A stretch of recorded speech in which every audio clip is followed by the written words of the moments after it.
Hello and welcome to A Bechdel Dysfunction, a podcast that dissects feminist films directed by men and discusses whether they are helpful or harmful. I am Cara Strover. And I am Harry Anderson. We are two film school underachievers who are heaps good at talking about movies but not that flash at making them. We want to acknowledge that we're recording this on Wurundjeri land. We would also like to acknowledge the traditional custodians of the land and pay our respects to elders past, present and emerging. We also extend that to any other First Nations people who may be listening. Today, we will be chatting about George Miller's 2015 post-apocalyptic action-adventure Mad Max Fury Road. Starring Charlize Theron and Tom Hardy, join us as we die historic, shiny and chrome on the Fury Road.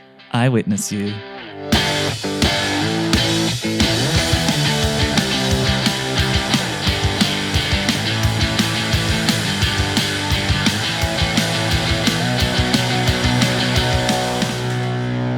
Mad Max Fury Road, directed by George Miller, written by George Miller, Brendan McCarthy, and Nick Lanthorus, whatever. We're not going to talk about that guy. Fuck him. Starring Charlize Theron, Tom Hardy, and Nicholas Hoult, and a host of other people covered in makeup and other such things. In a post-apocalyptic wasteland, a woman rebels against a tyrannical ruler in search for her homeland with the aid of a group of female prisoners, a psychotic worshipper, and a drifter named Max. Cara, welcome. Thank you. Yeah. So great to You're be here. So great to be on the pod. Thanks for having me. No worries. Mad Max Fury Road. What a film. One of your favorites. Should we just say from the outset that you don't like it and I do? Well, yeah, look, it's not as simple as that, but I guess it is as simple as that. I ruined this movie by the weight of my own expectations when it first came out, which is just fucking boring. But yeah, it came out when I was in film school. I thought it was going to be like the greatest thing that ever happened. I had a whole bunch of expectations for it, and I watched it, and I just wasn't very entertained. I think I have like all my issues with it are purely technical. I actually think the story and the concept and the themes are great. I've really come around on those. But I find this movie boring. What do you think?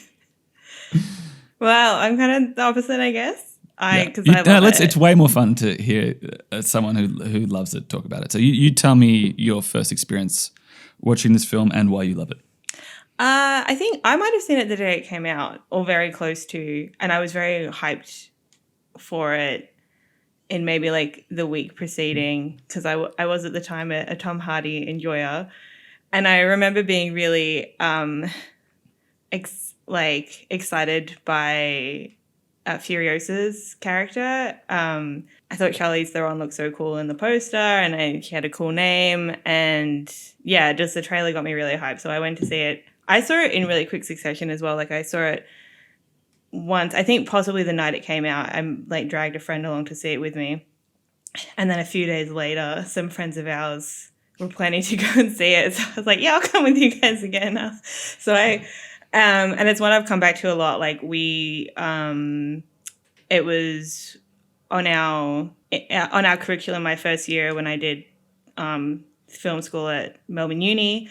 So I did some academic work on it then, and yeah, I just kind of love it. I come back to it a lot. I find it. I have the opposite of you. I find it really enjoyable to watch. Like every time I watch it, I'm like, this is cool. I love kind of the opening sort of like 25 minutes of it. I just think it's such a strong opening, like the introduction of Max, and then just the start of the action because you kind of just go straight into it, and then straight into this like big escape scene. So yeah, I don't know.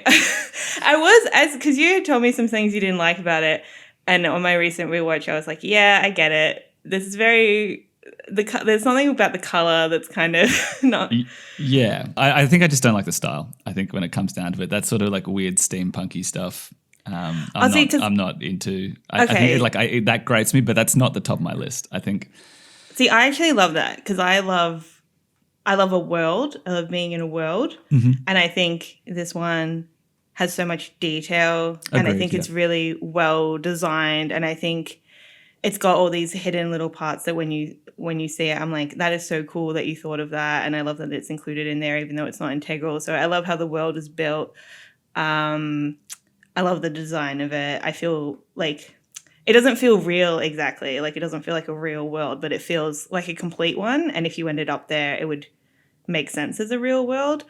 I also just love the amount of like Australian character actors that pop up in it. Like Angus Sampson always gets me as this, like, they call it, like, and I like that stuff, like how they call the doctor a mechanic, because it's all the organic mechanic. The organic mechanic. He is titled as. Yeah, it's the organic mechanic, because there is not really a huge distinction between like people and machinery in this movie. I think that that's a cute little detail, and not a cute little detail, it's an interesting detail. And Yeah, I love definitely. the use of tattoos, because there's no paper anymore, so things are tattooed on people, and the history woman like Miss Giddy. I love all of that. So I love being in a world, and then after that I really enjoy I really like the action scenes. I know I'm not a big car person, but I can kind of get behind it when I'm watching this. I'm like, yeah.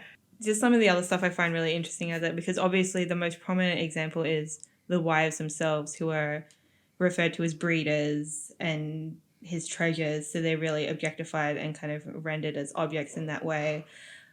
But we have other examples like Max as the blood bag, the war boys as basically just weapons as much as they are people who use weapons. The milking mothers as well. Like, once a woman can't give birth anymore, they can continue to sort of be part of production in this way. And then you've got this underclass. So I really like that it's kind of showing how patriarchy and dominance and objectification isn't limited to dehumanizing women, even though that's obviously huge, and it's a very specific kind of dehumanization that takes place there.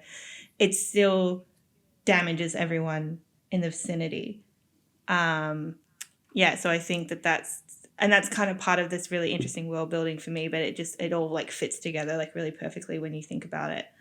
So I had always kind of conceptualized Furiosa as a former bride. That's, to me, is part of her backstory, that she was kidnapped and managed to survive, and then presumably discarded, and then manages to rise up on a different path, like as a warrior. And to me, that's like and that's kind of where the significance comes of her, like wanting to rescue them and finding redemption of having been a victim of Joe, and also participating in his victimization of other people as the Imperator. But then also it makes the scene at the end where she finally is able to kill him, like, and to me it heightens the significance and the importance, because there's so much emotion. Like, Charlize Theron is just fucking killer in this movie. Like, that whole last sequence where she's like holding on to Max with her metal arm, and she's stabbed in the back, and she can see that Joe's managed to kidnap one of the wives, and like just that look of fury on her face. And when she finally manages to climb onto his car and rip his jaw out at the hinges, like, it's so cathartic and exhilarating, and I think it's a real release for her. And that's kind of why I think it's an important, obviously imagined, it's not said in the movie, but part of her backstory, that she was once like victimized in that way by him. And I kind of like that it's all ambiguous, because then you can kind of create these connections in your own mind. Yeah. I don't know. For sure. Well, I've broken it up into two lists as to things I like about Mad Max Fury Road. Please. And this is so very cuttable, but I think it could be fun anyway. Yeah, no, it's good. All right, so I'm going to start positive. Things that I like. Okay, themes, premise, awesome. Like, very tidy, very cool. Charlize Theron's performance and the character of Furiosa are great. I think I'm really drawn to her performance because it's one of the only like grounded and believable things in the movie for me. I think a lot of the performances are very hammy and super jarring for me. I love the super wide vista shots of things, especially like the huge dust storm. I think that's really awesome. And obviously the car crashes that they did practically are very cool. But in all honesty, don't do a lot for me. Here's the fun stuff that I like. I love the blind bullet farmer guy just shooting guns. Yeah. That's good. I like the two-headed lizard. I like the doof warrior. I like talking about Australian character actors, John Howard and his fetching little nipple clamps. I think they're quite good. And I like George Miller for the most part. So that's everything that I do like. Here's the shit that I don't like. And this is the first one is, and I've actually come around with this, but the first time viewing, I felt the plot was painful, like just awfully painful. And I felt very cheated. Like when 2/3 into the movie, they were just like, we're turning around now. I think I've come to reconcile that because I understand like it's more to it than destination. Like it's the way I rationalize that in my mind to draw back to a previous episode is like, the green place is Mexico, in Thelma and Louise. Yeah, it's something to shoot for, but it doesn't exist. There is no safe place, and you have to sort of make do with what you have, and the destination that they do have is, the Citadel, and they sort of come to reconcile with that. So I've sort of gotten over that. But yeah, man, like I honestly think a lot of this world just feels so fake as well. Like it's nowhere near as tactile as the other Mad Maxes, I think. Like I'm very aware that a lot of this stuff is like they're in a green screen studio. There's clunky ass ADR. Like it pulls me out of it so hard. Like this movie is so overdubbed. And I know that it was shot without a script and it was all shot with storyboards. And honestly, that really fucking shows to me. And I just like could never, ever get into it. I'm like, you know what? I don't like Tom Hardy either. There's something about that guy's head. Anyway, I'm ranting now. But yeah, I never, ever felt like it was real. And I know this movie is lauded for its reality with its car crashes and stuff. But like, yeah, I never was in it. And watching it again the other day, I was just like, I can't wait for this to be over because I'm so bored. Okay, I can kind of see that. There's something about, I know you were the other day complaining about the night. Oh, the day for night stuff. My good God. Oh, how am I meant to believe that that's real? But I'm aware of that as well, but it doesn't, well, it obviously doesn't bother me as much. No. Because I've never seen the moon cast a shadow that hard though. That's pretty interesting. But I kind of didn't actually, even as I was thinking about it, I kind of didn't mind it that much even this time because it kind of just added to, I don't know, I think you can claim it as like a stylistic choice and it adds to this bizarre world that they're in. Yeah, I just think there's a bit of a continuity issue with like, I think I haven't seen Thunderdome, obviously. And you know what, I'm not actually into the Mad Maxes all that much, but particularly the Road Warrior, which is the one I've seen quite a lot, I really feel in terms of world building, I really feel the dirt, underneath my feet when I watch that film. Like you're really in it. And in this, there was a lot of it where I'm just like, I'm just not there, man. This seems like very strange and detached. But, again, this all comes down to the weight of my own expectations, thinking that this is going to be the second coming of cinema. And it's just an action movie. So it's my own fault. But I think that's interesting as well because I mean, this is not relevant to what we talk about at all, and this can probably get cut. But I find it really. I kind of when it came out, I actually hadn't. This was the first Mad Max I had seen. I actually hadn't seen the others before. That would totally help, hey. And I went back and watched the others after I saw this, and I really liked. I like all of them as well. I don't. But I found it interesting trying to figure out in my head how I sort of thought they fit into the same world. And there's a few ways I've seen online that you can do it. It's this idea that, it's a progressive apocalypse. But you haven't seen the third one. Like the third one is pretty wacky. Mm-hmm. Like, and I think it kind of works because the first one's, what is it, like teetering on the edge of an apocalypse. Yeah, they're still in Footscray. Yeah, they're still at Science Works pumping station. Melbourne Uni's still got its car park open, and then it's progressively deteriorating.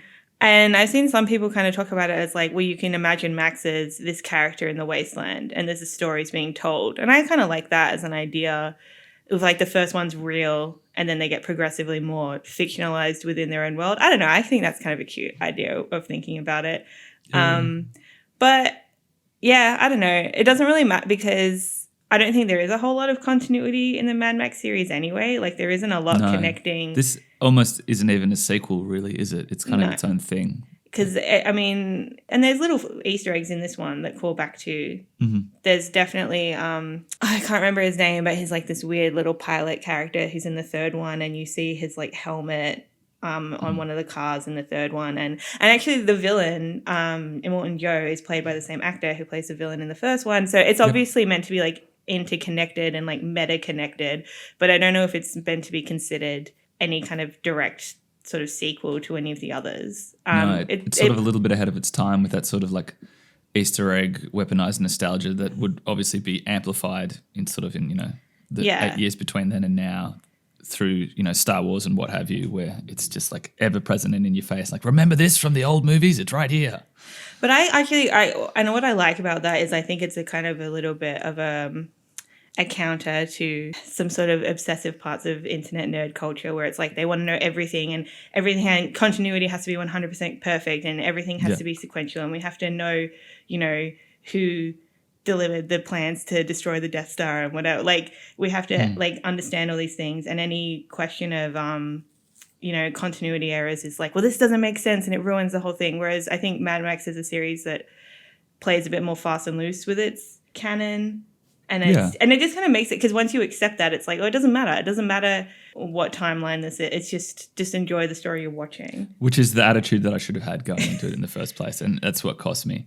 I think that's the long and the short of it. I think the other amazing thing is that I think this has probably been more accepted by the art cinema world than the movie blockbuster world, in the sense that it hasn't been regurgitated and spat out into, dozens of spin-offs or... it's very standalone. Well, I know there is a Furiosa series coming out, but I feel like they've been saying that for like 5 years.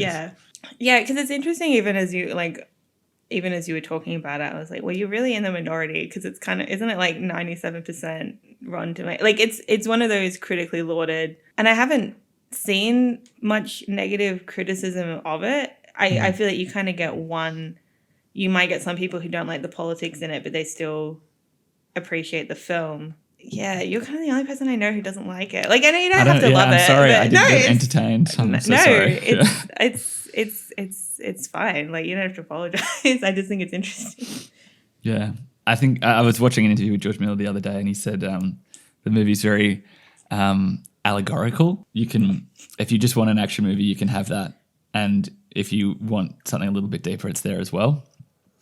See, I don't know if I even believe that though, because I don't know that you can have a movie that's so blunt with its theme and then be like, oh, but you can just enjoy it as an action movie. Like, I don't really... You definitely can, because that shit just goes over people's head. I think you can't underestimate people's lack of understanding. It's written down. It's written down. You'd be surprised. Like, it's just... Yeah. You can't take your own education and knowledge for granted, because some people just don't possess the same skill set, and that's just a cold hard fact. And we exist in our bubbles where, for you and I, it's very obvious, but other people it isn't, and that's just a reality. And we'll discuss that a fair bit, I imagine, with some of the articles that you've sent through. Well, I guess talking about style and like how I felt about the world, like I also part of what I find really enjoyable about it is this representation of a very hyper-masculine, fascistic death cult based around cars and like one guy is, and I would kind of almost factor that into like a sort of masculine camp, right? This hugely exaggerated and deliberately fostered. Like, it's not just in the movie. It's not just a movie presenting it that way. It's deliberately fostered like in the community for certain political goals of this autocrat keeping control of everyone around him. But even as I was sort of typing those notes, I was like, I find it fun. I like how cool it is. Like, all the car stuff is cool. All the like weird like car aesthetics are cool. Like the shiny and chrome stuff, it's kind of like cool. And even as I was writing, I was like, that's kind of problematic though, because like you as a viewer kind of taking on that which is supposed to be represented as like really deadly and destructive and dangerous, viewing it as like a cool thing. But are you fight clubbing? Yeah, a little bit. Yeah. But I think it's kind of counteracted by what I would call like the very blunt and on the nose kind of messaging around feminist themes. And also like the character like Nux, who's kind of able to sort of be de-radicalized. Very quickly. Quite quickly, yeah. But it's like sometimes, no, like you say that like it's a joke. Like it kind of can be that quick, because the ideas are really flimsy, and that's why they have to be sort of reinforced so strongly, right? Because when you see Joe for what he really is, like his whole performance of power is quite flimsy. Like aside from his ownership of the water, like he's still presenting himself as this warrior character. And we as the audience know he's an old man who's dying and is covered in tumors. Like he has to keep that, like, I'm not explaining. Yeah, the this very cape well. of bravado is what is often referred to in the sporting realm. Yeah. Yeah, I think that there is like that kind of potential for a Fight Club element, which is why I then think that the really just heavy-handed messaging kind of plays in its favor, because it can kind of just turn around and be like, no, this is stupid and this is detrimental to everyone. And it also kind of reinforces as well, you know, that this society is obviously very bad for women, but it's also, you know, renders men into objects just as easily and with just as little care. So yeah, like something I was thinking about the cool factor, because as I was watching it, I was like, I don't care how stupid this is. I love it. It's basically masculine camp to me. And even though the themes of the movie and our critical thinking skills allow us to understand that it's villainous and part of the ruling class of Joe and the bullet farmer and, you know, nipple clamps guy to maintain their status as the ruling class in this apocalyptic society, you run into trouble when you have an audience, when you present to the audience the aesthetics of a fascistic patriarchal car worshipping cult as like really cool. That could be potentially problematic. Yeah, and I think that's a thread that runs through all four of the movies. I'm willing to take the punt that it's very hyper masculine camp in the third one as well. I know I haven't seen it, but I think that is a mainstay through all four of the films. So maybe let's talk about George Miller and his intentions in regards to this being a feminist film. What do you know about George Miller? Have you seen much of his other work, and do you regard him as a good director? I do. I haven't seen that much of his work. It's kind of, it's a bit hit and miss. Because I really like the Mad Maxes. I watched Witches of Eastwick semi-recently. And that's kind of an interesting film. I don't know if I go so far as to call it good, but it's kind of interesting with some of its ideas. 3,000 Years of Silence, is that what it's the recent 10,000 Years of Longing? 10,000 Years of I haven't seen it. I saw the trailer. I'm like, Idris Elba has weird ears. I'm not getting in on that shit, man. I was a bit disappointed by that one. I kind of wanted it. I think maybe I had the same Mad Max problem that you did. It just kind of, it didn't reach the expectations for me, but it wasn't. But it was Sure. kind of fun. I think that maybe for me, George Miller is a bit of a director who his ambition can sometimes exceed his or like anybody else's capability. That was definitely what I felt with Idris Elba's Genie movie. Like it had so much ambition and it was such a wide, like huge scale, and the scope was huge. And I don't know that you would ever be able to like achieve it. So it's kind of like sometimes you need to bring yourself in a little bit. Yeah, but and then also he made Babe. And Babe Happy Feet. 2. I don't know. He's a bit of a wild card to me. He's one of those directors that I like. He kind of reminds me of, I think the other one's Peter Weir, who's also Australian. Yes, they've probably both on the Mount Rushmore of Australian filmmakers. What I really like about their filmographies is it's kind of so disparate. Like nothing they kind of make. I mean, aside from the fact that George Miller's made sequels in a franchise, when they make other stuff, it's not the same stuff. They go off and make different things, which I find more interesting than some directors who kind of just talk about the same things all the time. Yeah, I think he's quite versatile. He's I don't know if you've seen it, but he did one of 4 segments in the Twilight Zone movie. He did the Terror at 40,000 feet, whatever it is, with your boy John Lithgow, Lord Farquaad, as the lead, which is awesome because that's a very interesting film because he's up there with some of the heavy hitters. Like Spielberg does one segment in it. Another guy called Joe Dante, who made Gremlins, does another one. So interesting, bizarre, weird movie. But I think George Miller's segment in it is the best and the weirdest and the coolest and the wackiest. So he's a pretty eccentric kind of guy. Well, let's focus it more to Fury Road. So, in plain and simple terms, it is a feminist film. It's very straightforward. What do you think about him employing Eve Ensler, or V, goes by V these days, employing them to oversee sort of be a feminist consultant for Fury Road?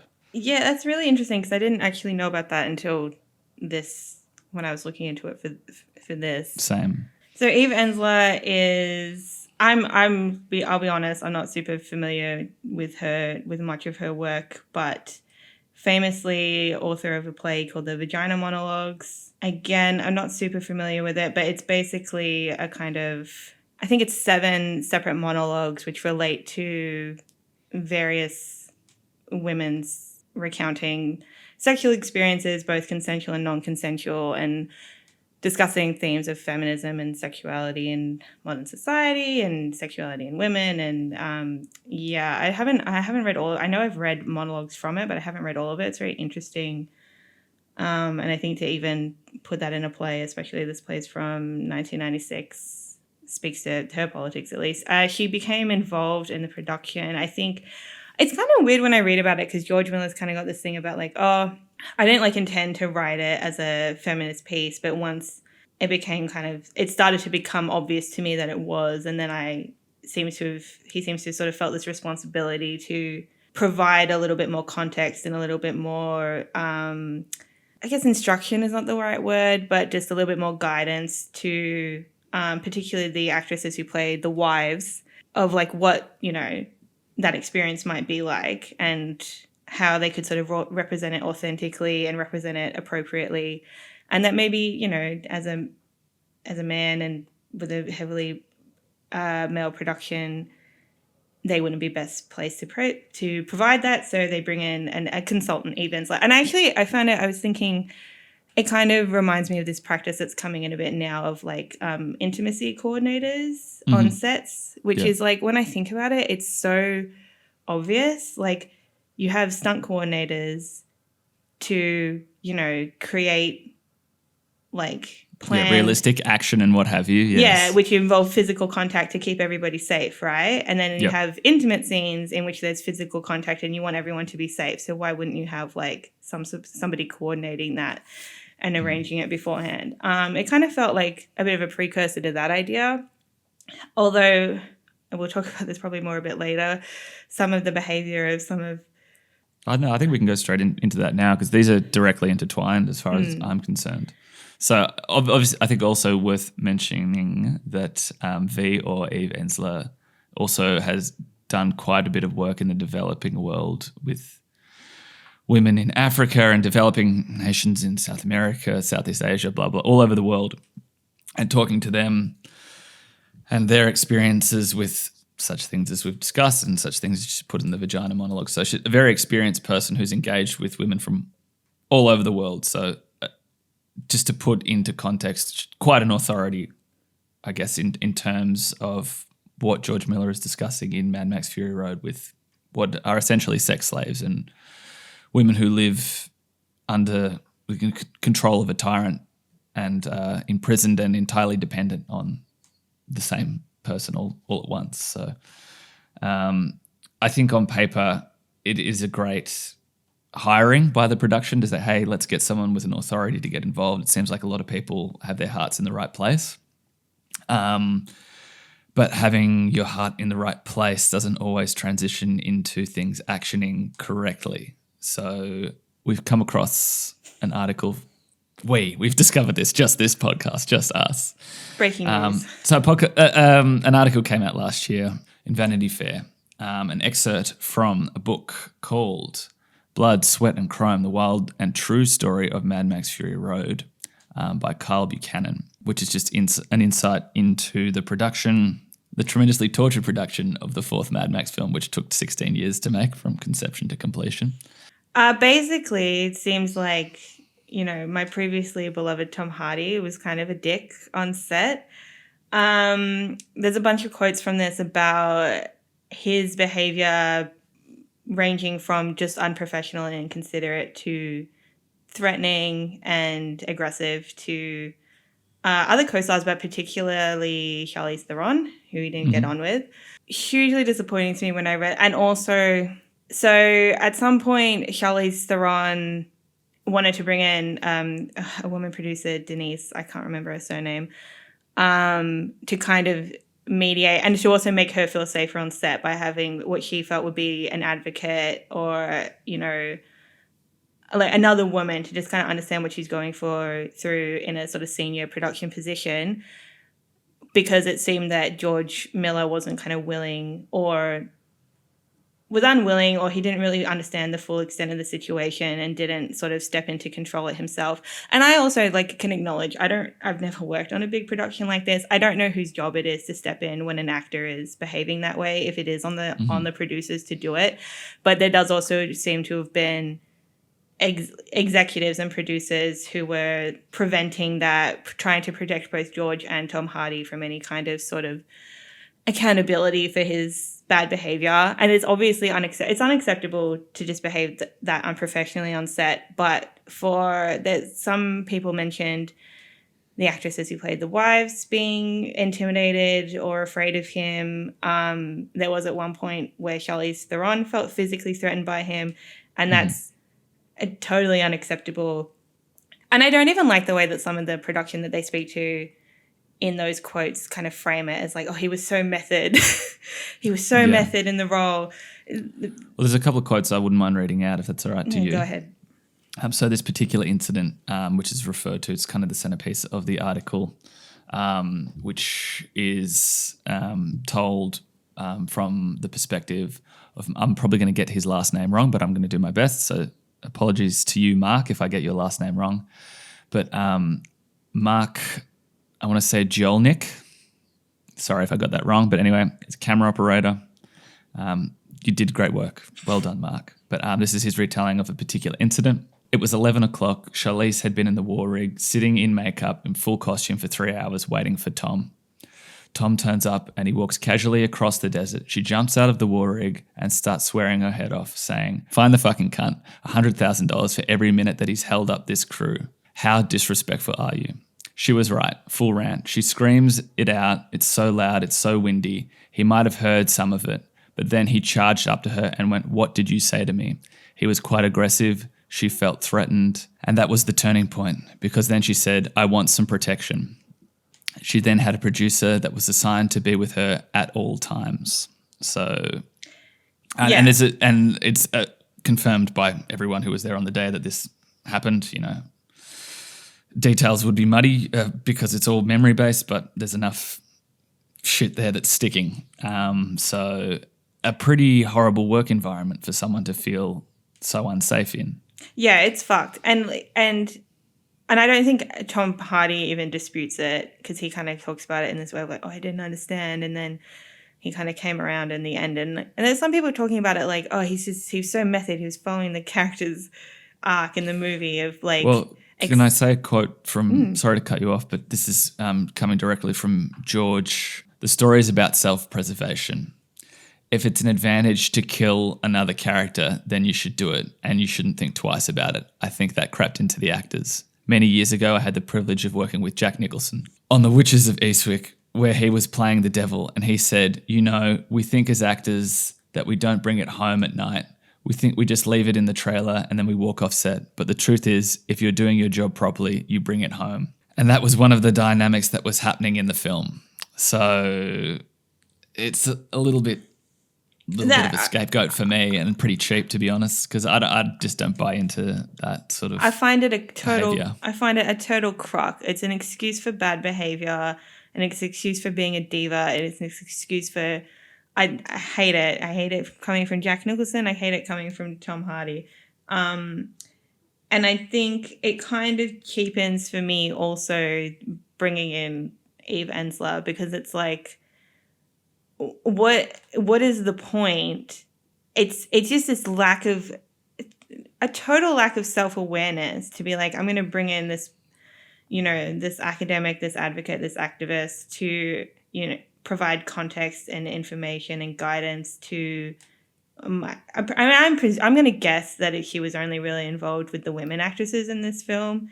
She only worked for a week, but did interact with primarily the women. But there are accounts of her having contact with all crew who was present. Okay, well that's good. Week, but it's kind of like, what does that mean? Like, what is that worth? Yeah, when you treat your own like colleagues that way, when you let Charlize Theron feel threatened, when you don't step in to curb this man's bad behavior, it really undermines the other work that was done. And it was a shame because I also kind of like, I remember one of the quotes I was sort of picking up in for the production is that he hired his wife to edit the film because she hadn't done an action film before. And it was kind of this attitude of, we're doing an action film that's different, and it's different thematically as well. And the way that you're going to edit it is going to be different. And I really like that idea of bringing in not just like a woman to do it, but like, you know, somebody you know personally to try and create with you.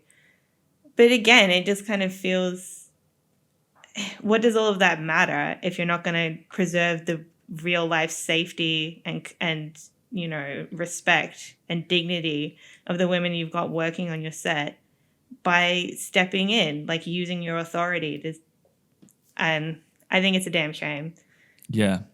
And even just, you know, a guy coming to set 3 hours late, like it's so disrespectful to people in general. It's just who are working their asses off. It's unacceptable, and it's very selfish. And I guess, bringing it back to Miller, sort of the sentence that we sort of launched this all off with, like, theory is one thing, but practice is another. And he appears to have really let everyone down in the practice department.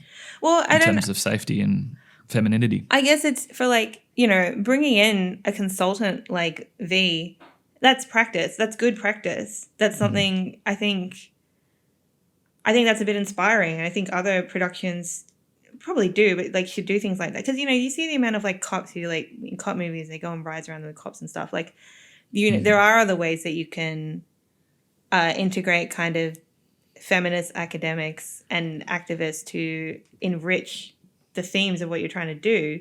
That is good practice. But honestly, you could have cut that and just treated Charlize Theron better, and you would have, and that would have been a practically better outcome, in my opinion. Yeah, 100% agree. So, again, that excerpt from the book Blood, Sweat and Chrome, The Wild and True Story of Mad Max Fury Road by Carl Buchanan. And that article is on Vanity Fair if anyone wants to have a read of it. Full transcripts of everyone's view on that incident. So you can read all about it yourselves. Let's push on a little bit here. I mean, usually at this point in the pod, we sort of talk about has the film aged well or not? But I mean, this is the newest film that we've done. Only came out 8 years ago. So it's a little bit difficult to analyze that. Was there anything that sort of stuck out to you that made you think that it hadn't aged well at all? Not that it hasn't aged well. I think it basically has. There was one sort of moment that I think you could analyze as a kind of pretty cringe moment, which would probably be the reveal, like the first kind of reveal of the wives in the desert with the hosing down, which is pretty male gazy. Yeah, I had a very interesting interaction seeing this movie for the first time, where, like, obviously that happens just after the dust storm, very male gazy, and the person sitting behind me in the theater said out loud, "Oh, that's a sight for sore eyes," like, Jesus, and was met with moderate laughter by most of the cinema, which was just completely fucked. Yeah, I think that's probably the big problem, because I think you can kind of interpret, I've seen some interpretations of it as it's like Max looking at the water and it's like shot that way because it's like, oh wow, water. Like, yeah. And I think that that's too generous an interpretation. And honestly, also it doesn't really matter because it's still a very eroticized image Yeah, and just for those who haven't seen it, it's like 5 sort of pretty much naked girls kind of wrapped in white gauzy scraps, basically hosing each other down. However, what I will say is, for me, I kind of feel like there's a bit of a power in the contrast, because the kind of culmination of that scene, and the other part of that scene, is not only they're hosing each other down, they're also breaking off these weird chastity belt things that they wear. And so I find the shot of this like weird, God, it's so weird. It's like, it's kind of like, it's almost like a brand and a collar and a chastity belt, and it's got this like vagina dentata teeth thing. So it's very threatening and very controlling and very horrible. And this really dramatic shot of one of it like falling to the ground. So I think you could, for me, it's kind of what I think it's supposed to be is, it's like, oh, you thought this was sexy? You thought that this was sexy, these 5 girls out in the desert hosing each other off? Well, what about now? What about now when you remember what's actually going on in this movie? I think that's the idea. Yeah. But based on what you just said about the cinema, I don't think that was fully coming across. And that's what I mean before when I was sort of saying, like, you can't assume that everyone's going to get stuff that you think is just on the nose. Like, shit will just go through to the keeper because of the way people are conditioned. And that clearly did at that point in time. But you never know. It can be like a learning experience. Because maybe that is the first time that they, you know, maybe there is people in the audience who they see that at first and they think it's sexy. And then they see that other bit and they go, hold on, this isn't sexy. And maybe that gives them an opportunity to reflect, at least at this one time. And maybe that continues to help them reflect in future times. I kind of see it that way. But yeah. And I know this isn't this is just a personal experience thing. Like, it's hardly a case study. Yeah. I completely understand that, and I would never ever like depend on my personal experience as a case study. But it was a middle-aged man. Yeah. So I mean, like, I feel like he's gone. We're probably not going to get that guy back. You never know. Anyway, like, and that's not even, unless he listens to A Bechdel Dysfunction. yeah. And maybe he does. Maybe he's listening. He's like having a full breakthrough. I remember moment. that. I remember saying that. Oh my God, that guy was right there. But anyway, yeah. Anyway, look, well, for me, everything, again, it's the same issues that I have with the film in general. I just think some of the style stuff is just a bit, hasn't aged all that well. And I'm not too wild about the editing style. It feels very like mid-90s action movie. And I guess sort of around this time, there were a lot of just like long shot action films happening, or just long shots were very in vogue. So even I remember seeing it at the time thinking like, this is a bit clunky, you know, sort of in the era of Birdman and The Revenant, where they're just super long takes, and it was a lot of action scenes happening in real time. Yeah, this and is very for not me, that. and for me, like that was a little bit easier for me to suspend disbelief. But again, that's just personal taste. I don't think there's much more I can pick apart in terms of it aging well or not. So I think it's fine. There's some other stuff I saw. Like, I guess we could kind of put this in this section, but I was kind of trying to look into how this movie was embraced by like feminism, the broad concept of feminism, or whether it was embraced by feminist sort of activists or like film critics. And it seems to me that generally that it was, but with a few issues. And I kind of wanted to... Yeah, go for it. Well, there's one in particular I've seen where there's this criticism of the film for using... The 5 brides are very, like, conventionally beautiful women. And it's like... And you're just sort of playing into conventional beauty standards by casting them in this movie. Which to me, I don't agree with, because... That's a feature. Like, that's part of the movie, right? It's like, it's not just that Joe wants like a healthy sex slave to breed a healthy baby. He wants beautiful women because it's a demonstration of his own power. It's an act of his own gratification. Like, I think to make that criticism is kind of missing it as a plot point. Like, that's deliberate in my opinion. Yeah, I don't know. There's that one. No, I completely agree with you. There's this sounds a bit yuck, but it's almost like contextual objectification. Yeah. Yeah. Like that. He wouldn't just this sort of idea that to me kind of presupposes, and I don't usually like to use sort of Thermian arguments of like, well, that's how it is in the movie, so that's why it's the case. It's like, but to me, this is kind of a good example of that. Is he's not doing fucking genetic screenings on every like women that they come across in the wasteland and being like, you are genetically healthy, so I will try and reproduce with you. He's seeing hot young girls and kidnapping them and having sex with them because he wants to. Yeah. Like the whole breeding thing and providing heirs, that's also part of him trying to like enshrine his legacy, but it's also just a personal justification. Like it's not, it's all pride and hubris and ego. Yeah, it's not scientific. Exactly. Yeah. So I think that criticism to me kind of falls flat.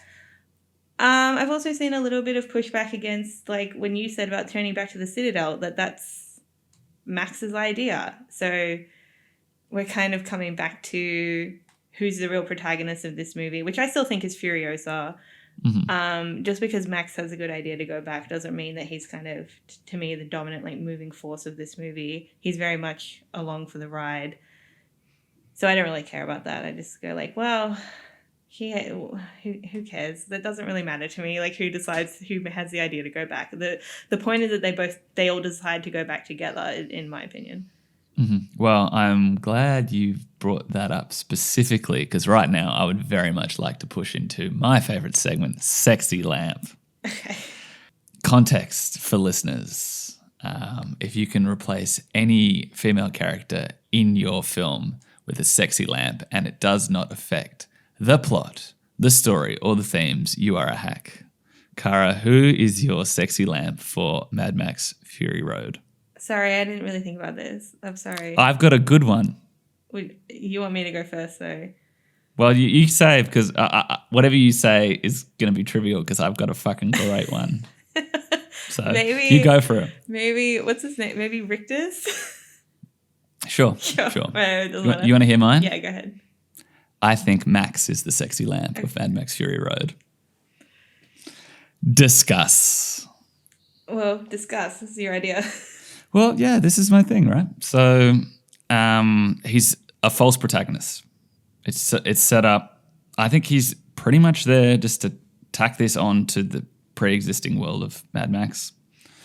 It's Furiosa's story. He's a reluctant hero yet again. It's one of the issues that I actually take with the characters of the films. Like, how many more times do we as an audience have to put up with this character arc of Max, this sufferer of PTSD, this reluctant hero accidentally falling into a situation where he has to save a bunch of people who he doesn't really want to save to find solace within himself? It happened in The Road Warrior.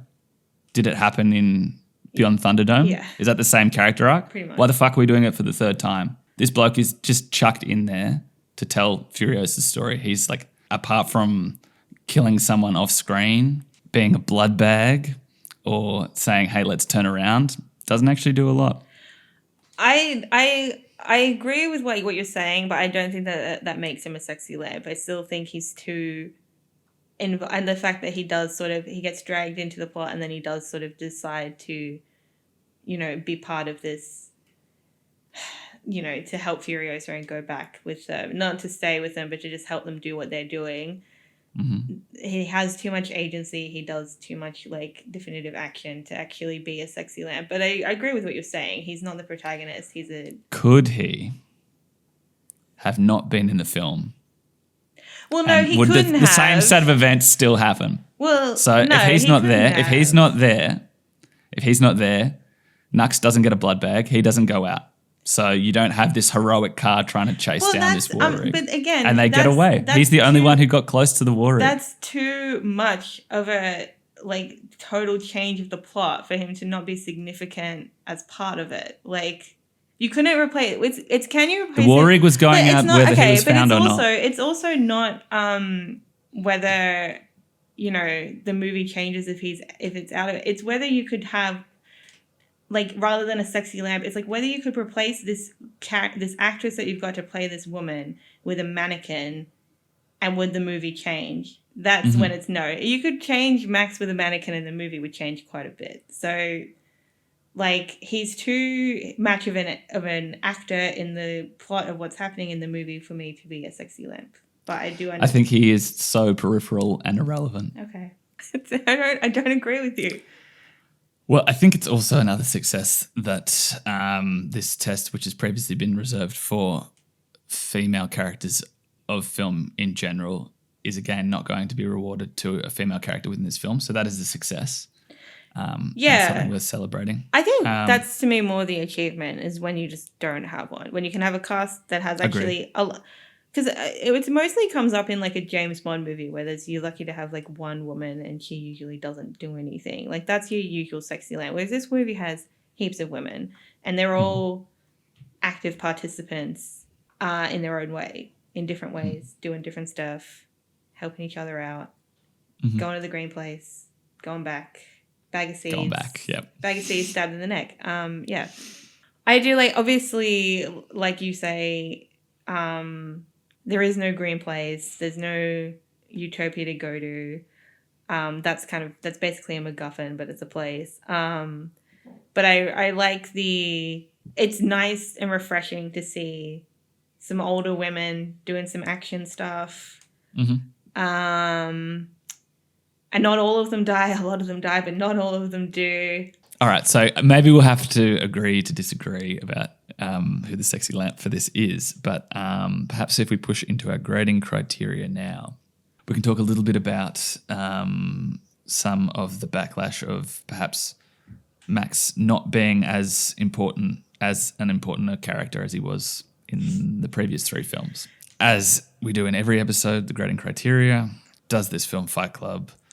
Does it Bechdel, and does she make it? Well, can we start with does it Bechdel, because that's easy. It does. Yes. All right. And just reconfirming the outlining of the Bechdel test.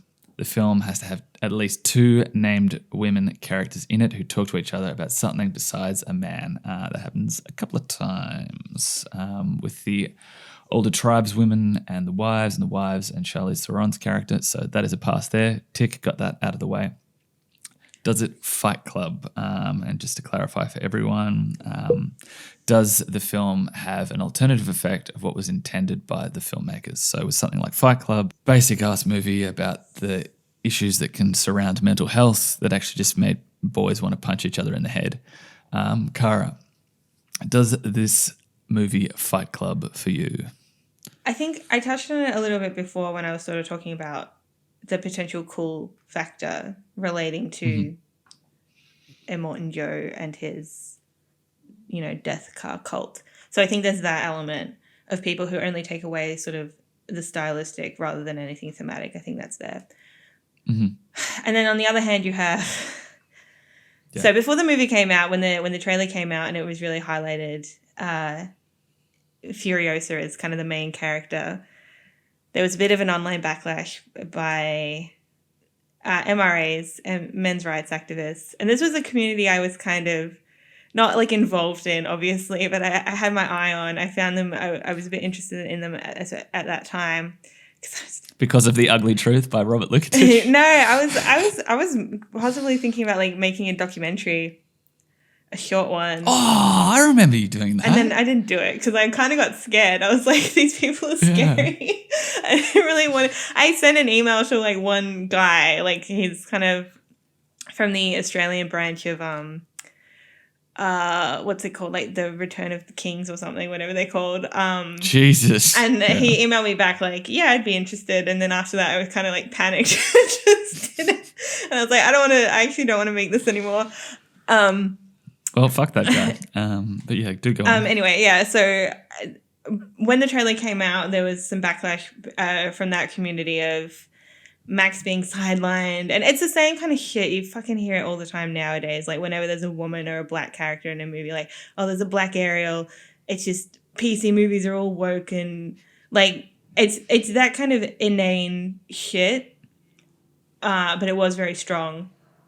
And which the obvious like kind of counter is what you just said about the other Mad Maxes is that aside from the first one, the previous Mad Max films are just Max getting roped into other people's shit. Like, he's not really the protagonist of his own life anymore. No, not at all. It's totally circumstantial. And he's not even probably the protagonist in the first film. I think the character of Goose is probably it's more his movie. But anyway, that's neither here nor there. Yeah. Do go but on.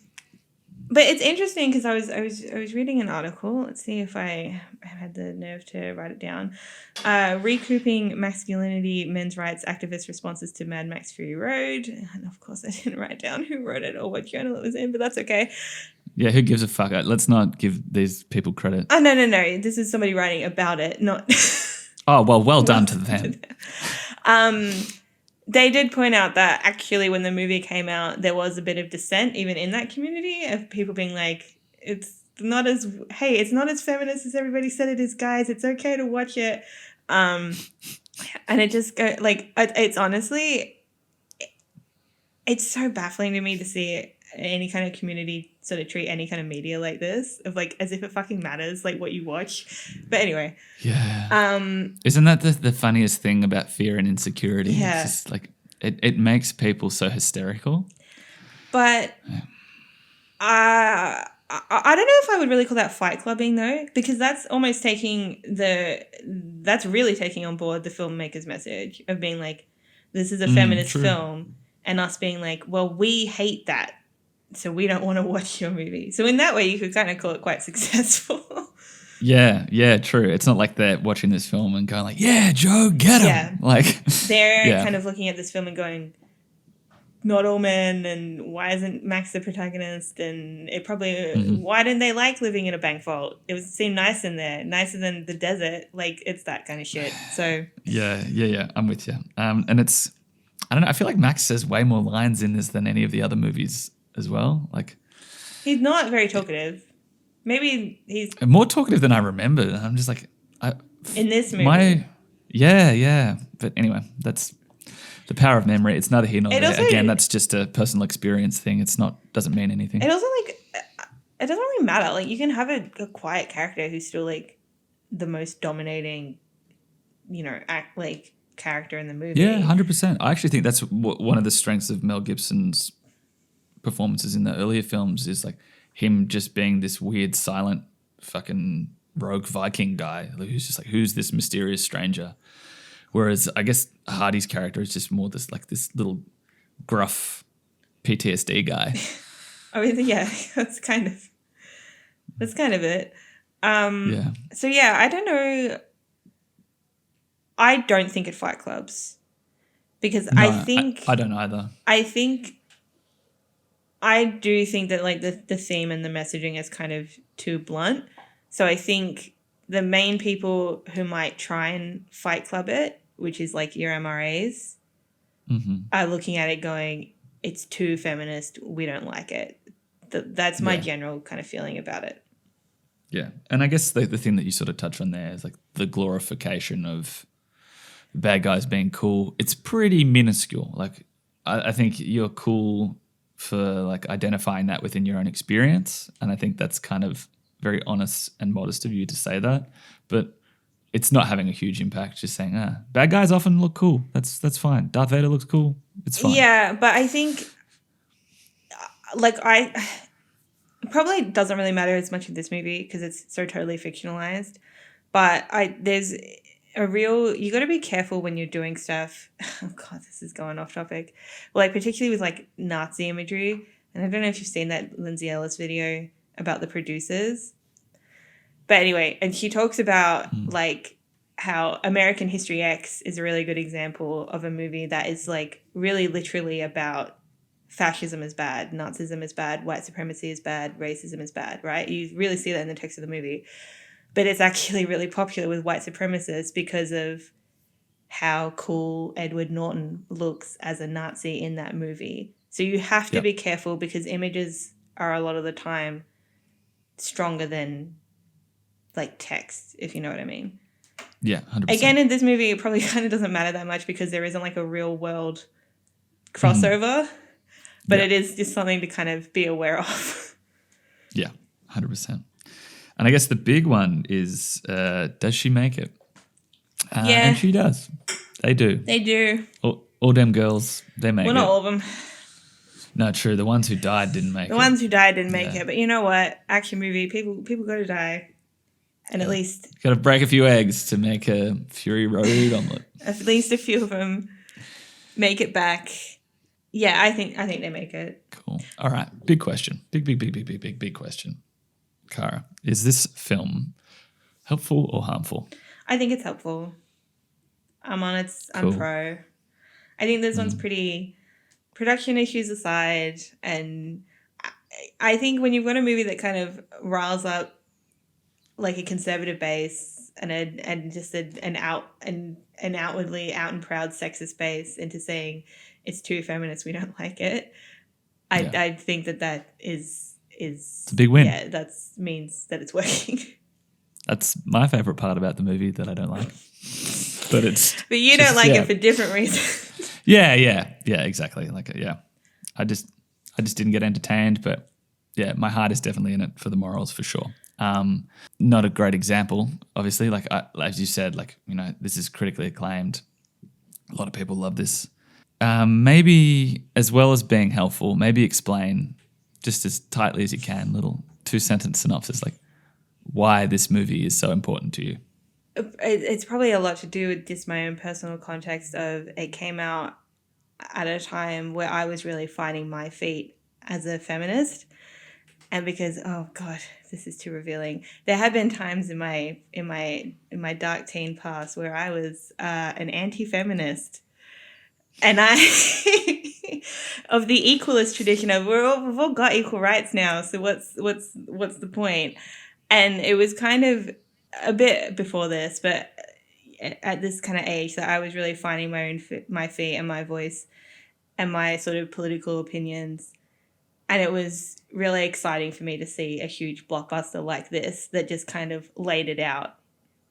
Like I said at one point, it's written on the screen, like we are not things. To have that just kind of written out and to that be the plot of the movie, and it's a woman rescuing other women, and it's, in my opinion, in my interpretation, a survivor of sexual assault saving other survivors and forming, and not only like escaping, but being able to come back and sort of transform their world into a better one. And to have that all packaged into what I find to be an exciting 2-hour, visually stunning action movie that is enjoyable. That's why it means so much to me. Yeah. Because I can love it on all of those levels. That was very well. That was very well said. That was very succinct. You said that so well. It's longer than 2 sentences, so you fail. But that's great. And I get more joy out of the movie now having heard you say that. So that's, yeah. Like I said, it's, for me, I think the themes are so much bigger than the experience of the film itself. Like the fact that it exists and what it projects out into the world is way more important than me enjoying an action movie or not. You know what I mean? And that's why I'm happy that it exists and I'm happy that other people enjoy it. But a little less blue day for night stuff, George. I did notice as I was watching it this time, I was like, that is this real like orange and turquoise. Like there's a lot of orange and turquoise. And I know orange and turquoise was like the real thing. But as I don't think I've said it on the pod yet, but story over style every day. So, and I think story wins in this situation. So it's a good way to wrap it all up. Yeah. Well, that just about does it for another episode of A Bechdel Dysfunction, a podcast that dissects feminist films directed by men and discusses whether they are helpful or harmful. Thanks for coming along and tune in next time for another installment.